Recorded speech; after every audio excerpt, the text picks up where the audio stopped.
వరి పంట కోతకు వచ్చిన నేపథ్యంలో ఎడపల్లి మండలంలో వరి ధాన్యం కొనుగోలు కేంద్రాలు తక్షణమే ఏర్పాటు చేయాలని డిమాండ్ చేస్తూ ఈరోజు మండల తహసీల్దార్ గారికి వినతి పత్రం ఇవ్వడం జరిగింది.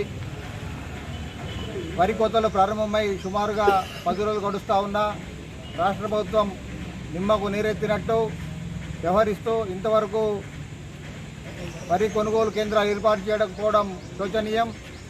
తక్షణమే ఈ రైతు వరి కొనుగోలు కేంద్రాలు ఏర్పాటు చేసి రైతులకు న్యాయం చేయాలని డిమాండ్ చేస్తూ ఉన్నాం.